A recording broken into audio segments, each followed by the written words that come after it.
Sí, otra semana más los acompaño a ustedes en este segmento titulado Historias Panameñas a la Luz de la Guarilla.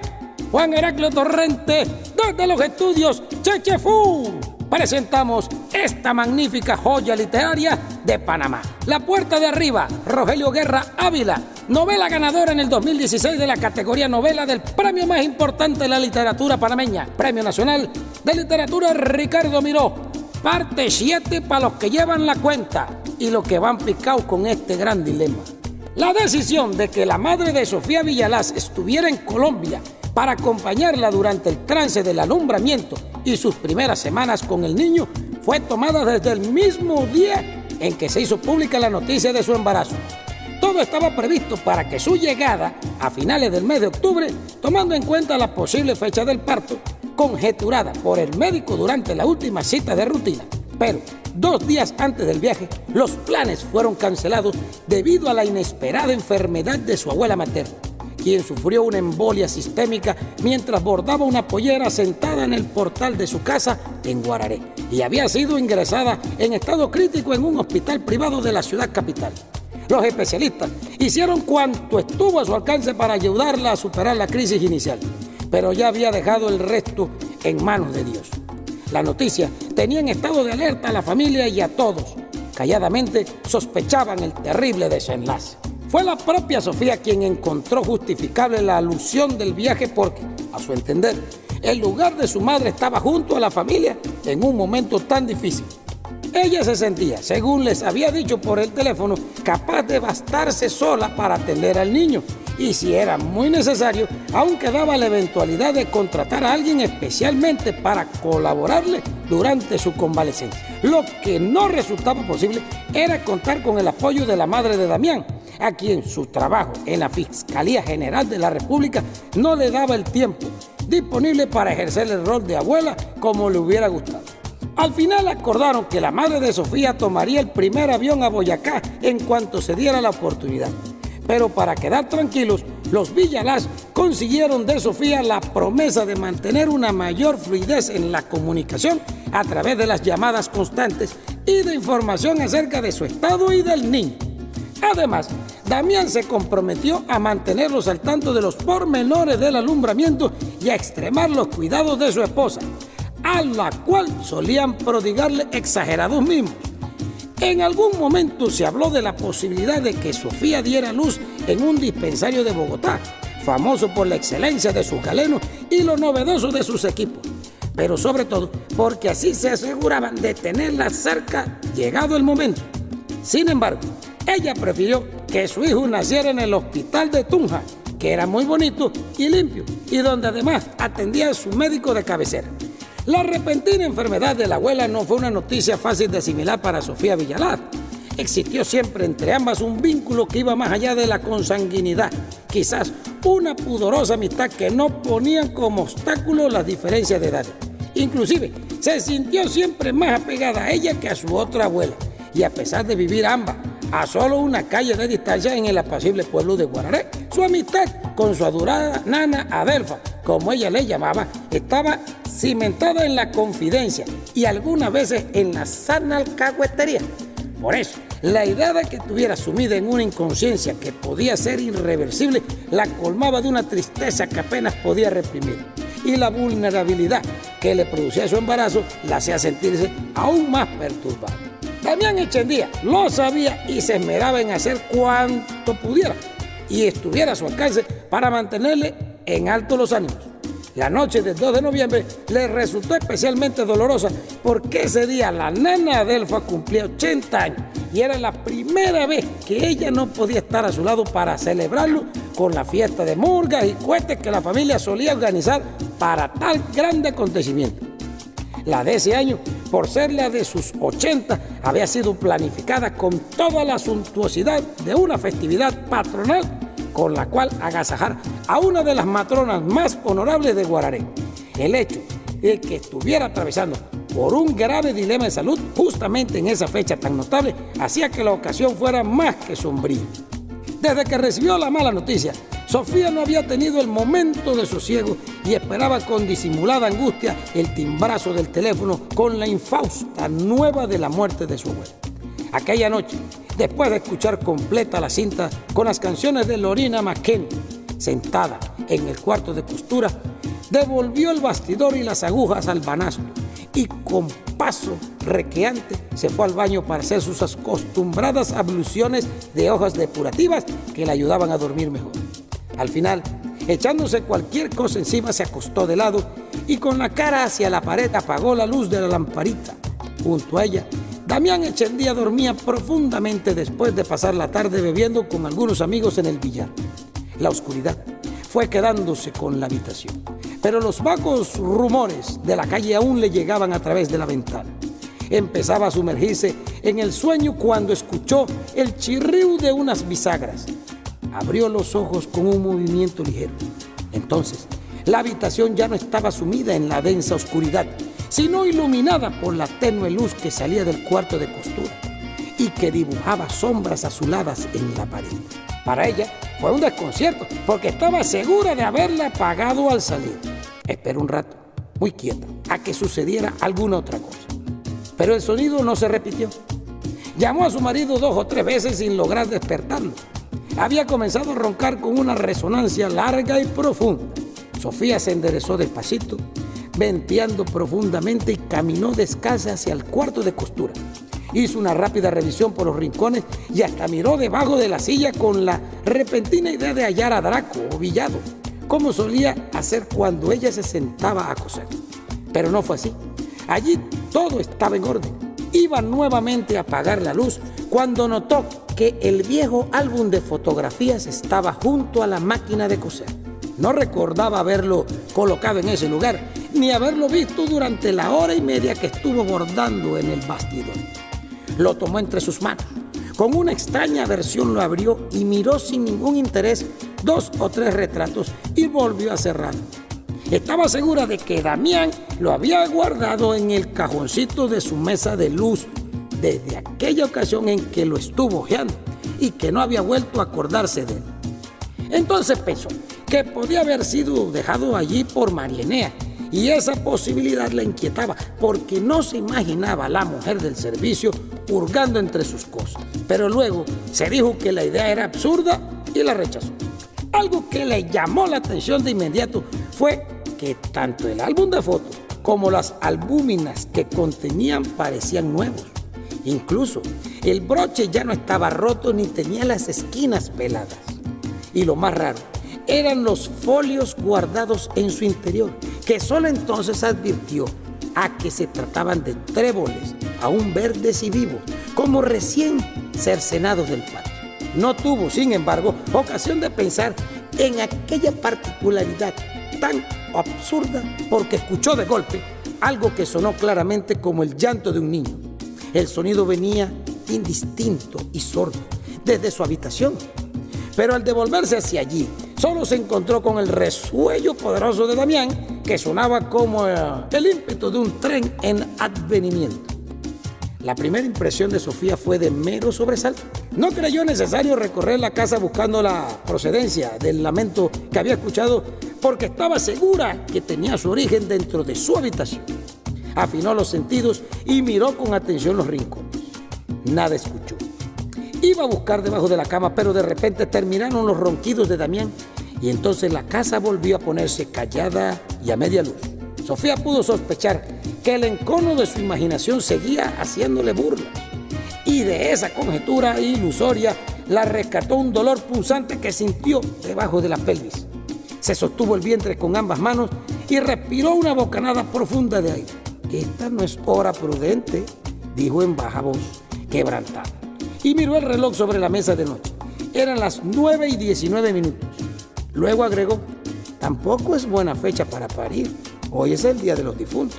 El niño nació esa misma noche, a pocos minutos antes de las 2. Fue una labor de parto tan precipitada que apenas tuvieron tiempo de llegar a la clínica donde le esperaba su ginecólogo con la despreocupación de quien está muy acostumbrado a su oficio. Nació sin ningún percance, aunque pesó menos que el promedio, y ni el médico ni las enfermeras consiguieron hacerlo llorar ni con las 2 nalgadas de reglamento que le dieron al muchachito. Pero era un bebé sano y rollizo, y sonreía todo el tiempo, especialmente cuando escuchaba voces a su alrededor. Tal como se lo había recomendado su madre en varias ocasiones, antes de que llegaran las visitas, Sofía lo examinó minuciosamente cuando la enfermera se lo llevó para amamantarlo. Era frágil y parecía muy atento a todo lo que ocurría a su alrededor, pero estaba completo, que es lo importante. Fue la enfermera quien le hizo notar la mancha de nacimiento con la forma de media luna que tenía en la parte interior del pie izquierdo. Sofía no pareció perturbarse. Es solo un lunar. María Enea, que lo vistió con la prenda de piqué y bordados el día en que lo llevarían a la casa, prefirió darle una consideración más contemplativa. Eso significa que será intelectual, dijo María Enea. Lo bautizaron al mes de nacido como Edgar, no para homenajear a algún miembro ilustre de la familia, sino porque a Sofía le pareció bonito y decidió así nombrarlo, con la aprobación inmediata de Damián Echendía, claro está, quien tampoco creía en la costumbre congénita de repetir los nombres dentro de un estirpe. Tampoco hubo ocasión de festejo debido al luto por la muerte reciente de la nana Delfa, quien finalmente terminó con su vida por una hemiplegia 2 días después del nacimiento del bisnieto. Según le contaron sus hermanos, murió con un desasosiego que se le advertía aún a través de sus ojos cerrados, pero sin una queja. Sofía tomó la mala noticia con una entereza que dejó a todos asombrados. Y no era difícil entender su motivo.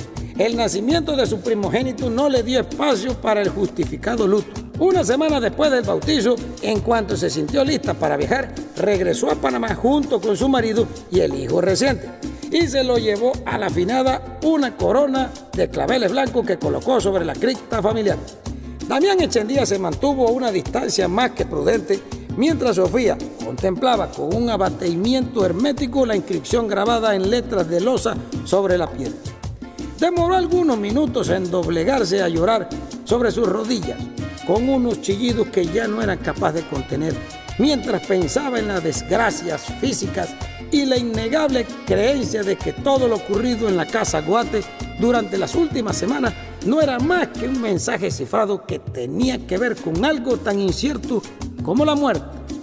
A la vuelta del cementerio, su madre los esperaba con uno de esos almuerzos con los que suele agasajarse en las casas campesinas a los grandes invitados, como si se fuera de cumpleaños, un poco pomposo y emocionante. Alrededor de la mesa, todos ponderaron el sancocho humeante, que era un caldo de gallina dura, ñame baboso, culantro y orégano. El fresco de la mañana se había convertido en una humedad ardiente que presagiaba lluvia. Entraba como a bocanadas por la puerta del vestíbulo y encampaba por las ventanas de la sala. En la sobremesa, la madre de Sofía culequea con la novedad del nieto. Recordó que tenía algo para el niño y se fue dando pasitos rápidos hacia la habitación. Cuando estuvo de vuelta, llevaba consigo un paquetito que contenía un collar de oro viejo con un dije de San Miguel Arcángel. Sofía lo reconoció de inmediato. Había sido de su abuela. Lo descansó sobre la palma de su mano y mientras lo contemplaba, recordó con cariño cuánto aprecio le guardaba la afinada aquella hermosa joya. Es padre Gardito, dijo su madre. En algún momento tu abuela había decidido que así fuera y lo dejó dicho. No a mí, sino a tu tía Cleria, que siempre ha sido ambiciosa y quiere todo que se lo hereden a ella. Sofía se lo agradeció con una sonrisa lívida y lejana, y con voz de tristeza sin fondo mientras le colocaba la cadenita al niño. La voy a extrañar mucho. No sé evitarlo. Me siento sola en esa casa tan grande. Siempre tuve en planes llevarme a la nana Delfa conmigo a Colombia.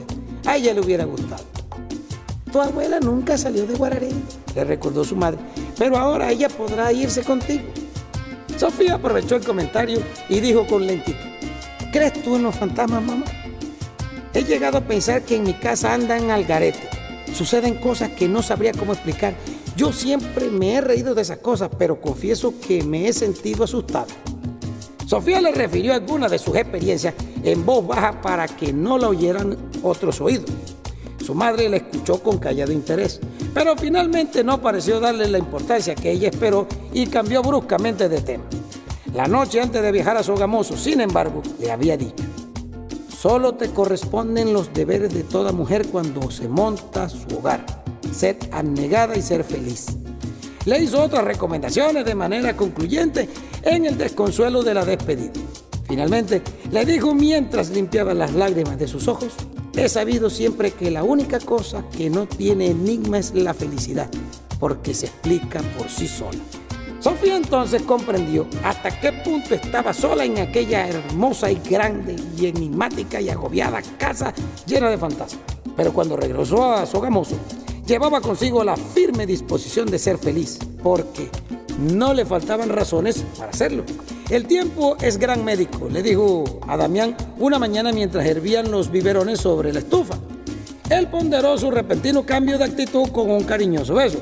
Ahora que la casa había sido colmada por el llanto del recién llegado y el olor a jabón de Castilla, Sofía recuperaba su menuda vivacidad circunstancial. Un día movió de sitio los muebles de la sala, a su gusto y a su capricho. Otra vez sembró flores en el tiesto de barro que acomodó en el pasamano de la terraza. Era más cariñosa con Damián, lo hacía acompañarla en el cuarto de modistería y le explicaba proyectos de costura y bordado. Sin darse cuenta, los raros episodios ocurridos semanas atrás se convirtieron entonces en un sinsentido para los que ya no necesitaban urdir más explicación. Eso fue hasta que ocurrió el incidente del llavero extraviado. Aquella mañana, mientras Sofía terminaba de hervir los biberones, Damián perdió más de 15 minutos buscando la llave del automóvil que estaba seguro haber dejado en el lugar de siempre, que era en el colgador artesanal que él mismo había colocado en el pasillo de la entrada para tenerla siempre a mano. Sofía, que ahora hojeaba el periódico sentada en la cocina mientras se tomaba un tinto, no le dio importancia al asunto hasta que lo vio realmente ofuscado por la pérdida, porque ya se le hacía tarde para una reunión temprana en la oficina. «Hombre, búscatela en los bolsillos», le dijo con un tono imperturbable, pues no era la primera vez que se les perdía. «Estoy seguro de haberla dejado allí como siempre», dijo Damián, mientras se tanteaba los bolsillos del pantalón, luego lo de la chaqueta de cuero y de nuevo lo de los pantalones. Todavía perdieron 10 minutos más buscando el llavero hasta que en los sitios más improbables, pero tampoco tarde. Preguntaron a Marianea, que llegó antes de las 8 alarmada por la noticia de que habían amanecido 2 ahogados flotando en el lago de Tota. Ella tardó en reaccionar a la pregunta, como si necesitara un espacio para razonarla. Después de un rato, mientras guardaba el paraguas detrás de la puerta, pareció reaccionar. «¿Cuál llave?», dijo con lentitud, señalando el colgador. ¿Acaso será esta? La llave, en efecto, colgaba en su lugar como debía de ser. Hubo un silencio y sorpresa. Damián Enchendía observó a las mujeres más que furibundo sorprendido. No había lógica para algo semejante. «Esta clase de juegos me aburren», dijo singularmente ofuscado, mientras las tomaba de un tirón y buscaba la salida. «Te dije que debía llegar temprano a la oficina y tú con tales bromas». Eso lo dijo Damián. ¿A quién? No sé, yo ahora me estoy leyendo esto. Sofía apresuró defender su inocencia. Consideró la incongruencia de que las llaves estuvieran justo en el primer lugar donde las había buscado. «Pero no estaban allí hace un segundo», dijo antes de escuchar el portazo detrás de Damián. Y luego el automóvil que salía apresurado del aparcamiento. ¡Rum! Miró luego a Marianea, que permanecía impávida, entendiendo finalmente lo ocurrido. Le dijo atónita: «Yo no las quité de su sitio». Para tranquilizarla, Marianea demostró una indiferencia que ciertamente no sentía. Le dijo: «Esas cosas pasan. A uno se le pierde lo que sea y luego aparece donde supuestamente lo habíamos dejado, que casi siempre es donde la buscamos la primera vez. Recuerdo el anillo de mi madre. Solía yo dejarlo dentro del joyero que también había sido de ella. Allí no guardaba otra cosa, solo el anillo, que era de oro con una piedrita en la montura. En ocasiones, al buscarlo, no lo encontraba, aunque estaba segura de haberlo colocado en su sitio antes de acostarme. Revolvía la casa entera y finalmente lo hallaba en el joyero. Al principio yo había padecido el temor de estarme volviendo loca, pero era absurdo, porque más que una alucinación era la prueba de que en el universo podían existir el desorden. Era como si un misterioso espacio absorbiera el anillo y lo devolviera después, sometiéndolo a leyes imposibles. En el momento menos esperado reaparecía de la nada. Finalmente lo perdí para siempre.